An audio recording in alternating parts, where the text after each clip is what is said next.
Hi, this is Gary with MacMost Now. On today's episode, let's talk about stressing over your Mac or iOS battery.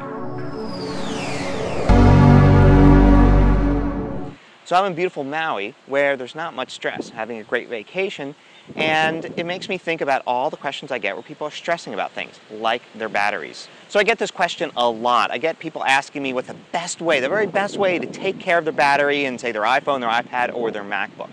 Well, my advice is don't stress about it. I see a lot of people stressing too much about this. I don't worry about it. I use my MacBook on a battery while I'm away from my desk, and while I'm at my desk, I plug it in. Now, I know people are going to say, wait, you're supposed to recondition it. Once a month or so, you have to drain the battery. And Apple still does recommend that. I do it every once in a while, but I don't schedule it. If I notice the battery's almost completely depleted after using it for a long time, then I'll let it run completely out and charge it overnight.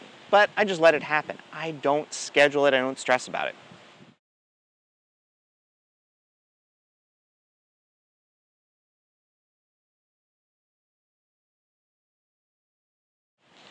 As for my iPhone, I simply use it all day and plug it in while I'm sleeping. And my iPad, I don't even do that. I just continue to use it until I notice the battery is running low, and then I'll plug it in that night and let it charge up. Now, as for doing things like reconditioning it or using it in just the right conditions, well, you know, it may add 1 or 2% to the lifetime of the battery. Well, so what? If you're going to replace the battery, what's the difference if you place it a week or a few weeks earlier? A MacBook battery you may need to replace after 2 or 3 years if you want to get the most out of your MacBook.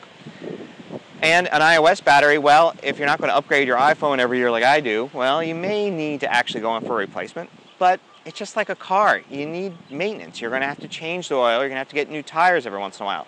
It's not a good thing to expect that you buy your MacBook or iOS device and never have to spend a penny on it. You're going to have to upgrade software. You're going to have to maintain things on it.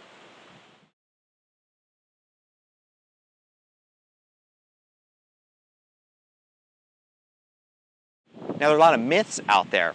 One of them is that you shouldn't use your MacBook while it's plugged in, and I don't really get this. Now, there are a lot of myths out there. One is that once your MacBook's fully charged, you shouldn't use it while plugged in. Absolutely, you should use it while plugged in.